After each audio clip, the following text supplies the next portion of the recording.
Hello, ഇന്ന് നമുക്ക് ഗരുഡൻ എന്ന തമിഴ് സിനിമയുടെ കഥ നോക്കിയാലോ. 3 കൂട്ടുകാർ, എന്നാൽ അതിലൊരു കൂട്ടുകാരനാൽ ചതിക്കപ്പെടുകയാണെങ്കിലോ. അതെന്തെന്നൊക്കെ അറിയാൻ എങ്കിൽ നമുക്ക് വേഗം സിനിമയുടെ കഥയിലേക്ക് കടക്കാം. സിനിമയുടെ തുടക്കത്തിൽ ഒരു മന്ത്രിയെ കാണിക്കുന്നു. മന്ത്രി ഒരുപാട് ബിസിനസ്സുകളൊക്കെ നടത്തുന്ന ആളാണ്. ആരെങ്കിലും ഷെയർ ചോദിച്ചാൽ അവരെ കൊന്നുകളയാറാണ് പതിവ്. മന്ത്രിക്കൊരു വസ്തുവിന്മേൽ കണ്ണുണ്ട്. അതെങ്ങനെയും സ്വന്തമാക്കി വിൽക്കണമെന്നാണ് ആഗ്രഹം. പക്ഷേ ആ വസ്തു ഒരു ക്ഷേത്രത്തിന്റെ കീഴിലാണ്. പണ്ടാരോ ക്ഷേത്രത്തിന്റെ പേരിൽ എഴുതി വെച്ചിട്ട് പോയി. വസ്തുവിന്റെ പ്രമാണം അമ്പലത്തിലെ സ്വർണത്തിനൊപ്പം ബാങ്ക് ലോക്കറിലുമാണ്. വർഷത്തിലൊരിക്കൽ മാത്രമേ അത് തുറക്കൂ. പ്രമാണം സ്വന്തമാക്കണമെങ്കിൽ ഒന്നുകിൽ മോഷ്ടിക്കുക, ഇല്ലെങ്കിൽ അമ്പലത്തിലെ അംഗമായി മാറുന്നതിന് ശേഷം അടിച്ചു മാറ്റുക എന്നുള്ള വഴികൾ ചിന്തിക്കും. അങ്ങനെ ഇരിക്കെ ആ നാട്ടിലേക്ക് ചാർജ് എടുക്കാനായിട്ട് ഒരു ഇൻസ്പെക്ടർ എത്തുകയാണ്. വീട്ടിലേക്ക് സാധനങ്ങളൊക്കെ മാറ്റിവെക്കവേ അലമാരയാണെങ്കിലോ ഇൻസ്പെക്ടറുടെ മകളുടെ ദേഹത്തേക്ക് വീഴും. അപ്പോൾ മകളെ രക്ഷിക്കുന്നത് നായകനായ സൊക്കനാണ്. ഇൻസ്പെക്ടർ സൊക്കന് കാശ് കൊടുക്കുമ്പോൾ കാശൊന്നും വേണ്ട എന്ന് പറഞ്ഞ് അവൻ അവിടെ നിന്ന് പോകും. എന്താണ് അവൻ കാശ് വാങ്ങാത്തത് എന്നൊക്കെ ചിന്തിച്ച് സൊക്കനെ പറ്റി ഇൻസ്പെക്ടർ അന്വേഷിക്കും. സൊക്കന് 2 കൂട്ടുകാരുണ്ട്, ആദി, കരുണ. പണ്ട് കുട്ടികളായിരുന്നപ്പോൾ പിള്ളേര് തമ്മിലുള്ള വഴക്കിൽ നിന്നും സൊക്കനാണ് കരുണയെ രക്ഷിച്ചത്. സൊക്കന് സ്വന്തമെന്നോ ബന്ധമെന്നോ പറയാൻ ആരുമില്ലാത്തതിനാൽ കരുണ അവനെ വീട്ടിലേക്ക് കൂട്ടിക്കൊണ്ടുപോയി അവന്റെ കൂടെ നിർത്തി വളർത്തി. സൊക്കന് കരുണയെ വലിയ ഇഷ്ടമാണ്. കരുണയ്ക്ക് എന്ത് സംഭവിച്ചാലും സൊക്കന് സഹിക്കില്ല. കരുണയാണെങ്കിലും ഒരു ജന്മിയുടെ കുടുംബത്തിലെ അംഗമാണ്. എന്നാൽ ഇന്ന് അവർക്ക് വലിയ കാശൊന്നുമില്ല. അവരുടെ ഏക വരുമാനം തന്നെ ചെങ്കൽ ചൂളയാണ്. അത് നോക്കി നടത്തുന്നത് കരുണയും സൊക്കനുമാണ്. അവരുടെ ഫ്രണ്ടായ ആദിയാണെങ്കിലോ ട്രാൻസ്പോർട്ട് കമ്പനി നടത്തുകയാണ്. കരുണയുടെ വിശ്വസ്തനാണ് ആദി. കരുണ, സൊക്കൻ, ആദി ഇവർ 3 പേരും ബെസ്റ്റ് ഫ്രണ്ട്സ് ആണ്. കരുണയും ആദിയും സൊക്കനും എന്ത് പ്രശ്നം വന്നാലും ഒറ്റക്കെട്ടാണ്. കരുണ കല്യാണം കഴിച്ചു. വർഷങ്ങളായി അവർക്ക് കുട്ടികളെയില്ല. കരുണയുടെ മുത്തശ്ശി അമ്പലത്തിലെ പ്രധാന അംഗങ്ങളിൽ ഒരാളാണ്. കാശൊന്നും കൊടുക്കാനില്ലെങ്കിലും അമ്പലത്തിന്റെ കാര്യങ്ങളെല്ലാം നന്നായി നോക്കി നടത്തും. സൊക്കൻ ഒരു പെൺകുട്ടിയെ ഇഷ്ടമാണ്. പേര് വിന്നരസി. ഒരിക്കൽ വിന്നരസി സൊക്കനെ ഒറ്റയ്ക്ക് കാണണമെന്ന് പറഞ്ഞു. അവൾ പറഞ്ഞ സ്ഥലത്തേക്ക് സൊക്കൻ എത്തുമ്പോഴോ അവിടെ വിന്നരസിക്കൊപ്പം മറ്റൊരു പെൺകുട്ടിയുണ്ടായിരുന്നു. അതാരെന്ന് ചോദിക്കുമ്പോൾ ഇവൾ ഇപ്പോൾ ഗർഭിണിയാണ്. കരുണയുടെ അളിയനാണ് വിവാഹം കഴിക്കാമെന്ന് പറഞ്ഞ് ഇവളെ പറ്റിച്ചത്. ഇവൾ അന്യമതക്കാരിയാണെന്നും പറയും. സൊക്കനോട് സഹായം ചോദിക്കും. സൊക്കൻ വഴി ആ വിവരം കരുണയെ അറിയിക്കാമെന്നാണ് വിന്നരസി കരുതുന്നത്. വിന്നരസി പറഞ്ഞ കാര്യം സൊക്കനാണെങ്കിലോ കരുണയോടും ആദിയോടും പറയും.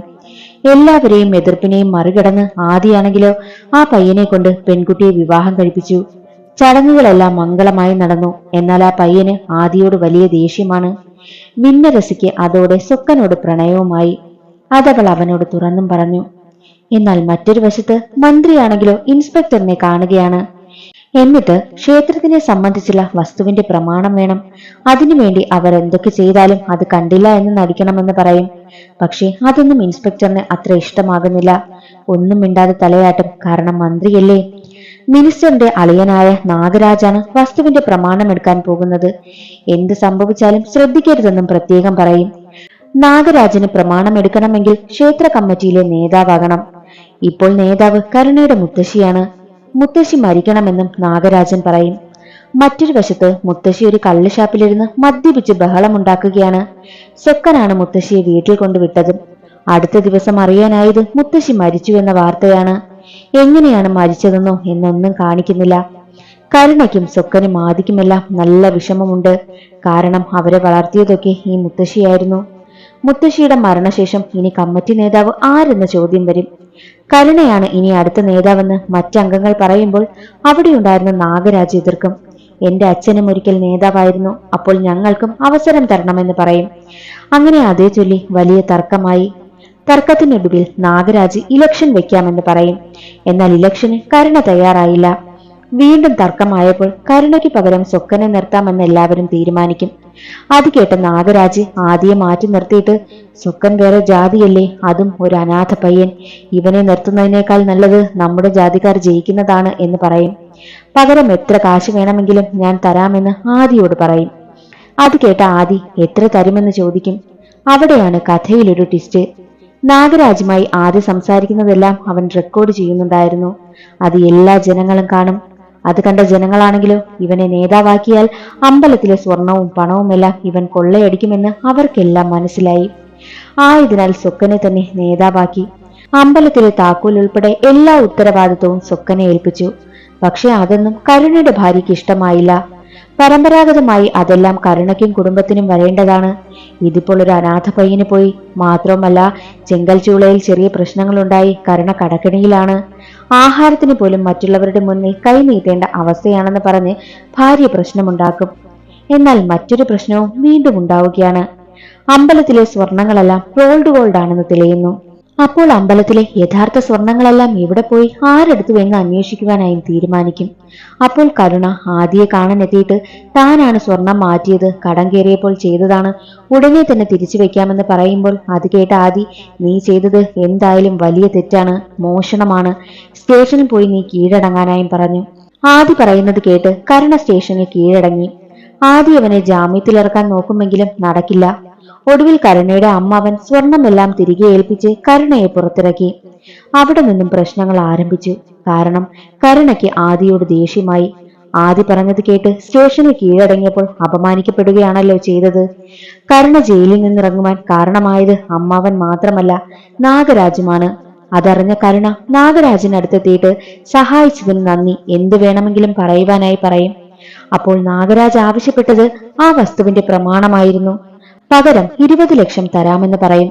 എന്നാൽ ആദിയെയും സ്വക്കനെയും മറികടന്ന് എങ്ങനെ അത് എടുക്കുമെന്ന് കൺഫ്യൂഷനിലാണ് കരുണ. ഞാൻ പറഞ്ഞതുപോലെ നീ അങ്ങ് ചെയ്താൽ മതിയെന്ന് നാഗരാജന് പറയും. അങ്ങനെ അമ്പലത്തിൽ ഉത്സവമെത്തി. അന്നാണ് ബാങ്ക് ലോക്കറിൽ നിന്നും സ്വർണമൊക്കെ പുറത്തെടുക്കുന്നത്. കരുണയാണെങ്കിലോ ആദിയുടെ അമ്പലത്തിലെ സ്വർണത്തിന്റെ കാര്യത്തിലെ ശ്രദ്ധ തിരിക്കാൻ നോക്കി. സ്വക്കൻ ബാങ്കിലെത്തി എല്ലാം എടുക്കും. എന്നാൽ നാഗരാജും കൂട്ടരും കരുതിയത് സ്വക്കൻ അതുമായി വരുന്ന വഴിയിൽ കൊള്ളയടിക്കാമെന്നാണ്. എന്നാൽ ആദ്യം സ്വക്കന്റെ കൂടെ എത്തി സേഫായി അമ്പലത്തിലേക്ക് അത് കൊണ്ടുവന്നു. വഴിയിൽ വെച്ച് കൊള്ളയടിക്കാൻ പറ്റാത്തതിനാൽ അമ്പലത്തിനുള്ളിൽ നാഗരാജന്റെ ആളുകൾ കയറി പ്രശ്നമുണ്ടാക്കും. അതിലൊരാൾ പ്രമാണവുമായി ഓടുന്നത് ആദി കാണും. ആദി അയാളെ തടയാൻ നോക്കി. അപ്പോൾ കരുണയുടെ അളിയനാണെങ്കിലോ ആദിയെ വെട്ടുവാനായി വരും. കാരണം ആദിയോട് അവന് നല്ല ദേഷ്യമുണ്ട് വിവാഹം കഴിപ്പിച്ചതിൽ. എന്നാൽ അത് കാണുന്ന സ്വക്കനാണെങ്കിലോ ഒരു അരിവാളുമായി അലറിക്കൊണ്ടുവന്ന് അളിയന്റെ കൈ വെട്ടിക്കളഞ്ഞു. അവനെ സ്റ്റേഷനിലുമാക്കി. സ്റ്റേഷനിൽ നിന്നും ഇറക്കിയതും കരുണയായിരുന്നു. കരുണയ്ക്ക് സ്വക്കനോട് ദേഷ്യമൊന്നുമില്ല. അങ്ങനെ ഇരിക്കെ സ്വക്കനെയും കൂട്ടി കരുണയും നാഗരാജും കൊടൈക്കനാലിലേക്ക് പോകും. എന്നിട്ട് സ്വക്കനെ കൊടൈക്കനാലിൽ നിർത്തിയിട്ട് അവർ നാട്ടിലേക്ക് വന്നു. അതവരുടെ ഒരു പ്ലാനായിരുന്നു. നാട്ടിലെത്തി അവർ ഒരു കാടിനുള്ളിലേക്ക് പോകും. പക്ഷെ അവരുടെ പിന്നാലെ അവരെ ഫോളോ ചെയ്ത് സ്വക്കനുമുണ്ടായിരുന്നു. അതവരറിഞ്ഞില്ല. കരുണ ആദിയെ കാണണമെന്ന് പറഞ്ഞ് വിളിക്കും. പോകാനിറങ്ങുന്ന ആദിയോട് ഭാര്യ പറയും, ആ പ്രമാണം അവർക്കങ്ങ് കൊടുത്തേക്ക്, എന്നിട്ട് അതിൽ നിന്ന് കിട്ടുന്ന കാശ് പകുതി കരുണയ്ക്കും കൊടുക്ക്, ബാക്കി അമ്പലത്തിലെ കാര്യങ്ങൾക്ക് ഉപയോഗിക്ക്. പ്രമാണം എങ്ങനെ ഇരുന്നാലും ആർക്കാ ഉപയോഗമെന്ന് ഭാര്യ പറയുമ്പോൾ അത് ശരിയാണല്ലോ എന്ന് ആദിക്ക് തോന്നി. അങ്ങനെ ആദി കരുണയെ വിളിച്ച് പ്രമാണം തരാമെന്ന് പറയും. എന്നിട്ട് കരുണ പറഞ്ഞ സ്ഥലത്തേക്ക് ആദിയും എത്തും. അവിടെ സ്വക്കനുമുണ്ടായിരുന്നു. അതേസമയം ആദിയുടെ ഭാര്യ ചിക്കൻ കറി വെച്ചു. അത് വാങ്ങാനായി സ്വക്കനെ വിളിച്ചു. ആയതിനാൽ സ്വക്കൻ അവിടേക്ക് പോയി. അതേസമയമായിരുന്നു കരുണയും ആദിയും തമ്മിൽ പ്രശ്നമായതും. വാക്ക് തർക്കം കടുത്തപ്പോൾ ഒടുവിൽ നാഗരാജും കൂട്ടരും അവിടേക്ക് കടന്നു വന്നു. ആദിയെ കൊന്നുകളയുന്നു. തിരികെ വന്ന സ്വക്കൻ കാണുന്നത് മരിച്ചു കിടക്കുന്ന ആദിയാണ്. സ്വക്കൻ അത് സഹിക്കാനായില്ല. ആദിയുടെ ഭാര്യ ഒരുപാട് കരയും. കരുണയാണിതിന് പിന്നിലെന്ന് അവർക്ക് മനസ്സിലായി. ഭാര്യ കേസ് കൊടുക്കും. പക്ഷേ തെളിവും സാക്ഷിയും ഇല്ലെന്ന് പറഞ്ഞ് പോലീസ് ആണെങ്കിലോ കേസ് തള്ളിക്കളയാൻ നോക്കും. എന്നാൽ ഭാര്യയാണെങ്കിലോ സാക്ഷിയായി സ്വക്കനെ കൊണ്ടുവരും. സ്വക്കനാണെങ്കിൽ താനൊന്നും കണ്ടിട്ടില്ല എന്ന് മൊഴിമാറ്റി പറയും.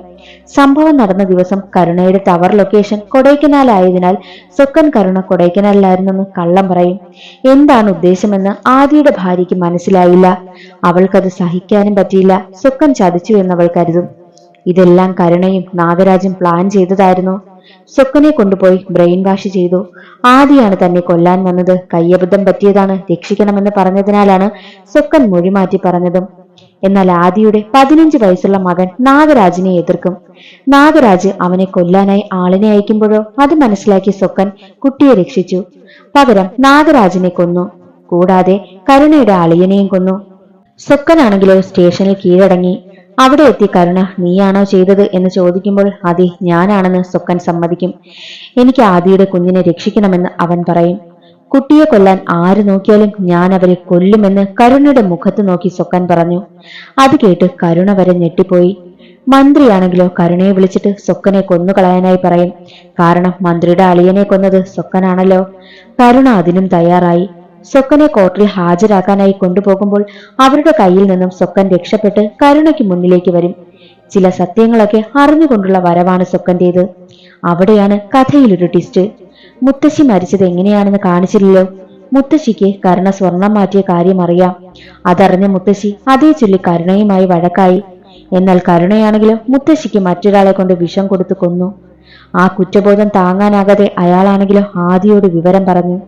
അക്കാര്യം അറിഞ്ഞ ആദി അന്ന് കാട്ടിൽ വെച്ച് കരുണയോടത് ചോദിച്ചു. സത്യം ആദി അറിഞ്ഞതിനാലാണ് കരുണ ആദിയെ കൊന്നത്. ആ വേലക്കാരൻ വഴി തന്നെ എല്ലാ കാര്യവും അറിഞ്ഞ സ്വക്കൻ തന്നെ വളർത്തിയത് കരുണയാണെന്ന് പോലും നോക്കാതെ അവന്റെ തല വെട്ടി.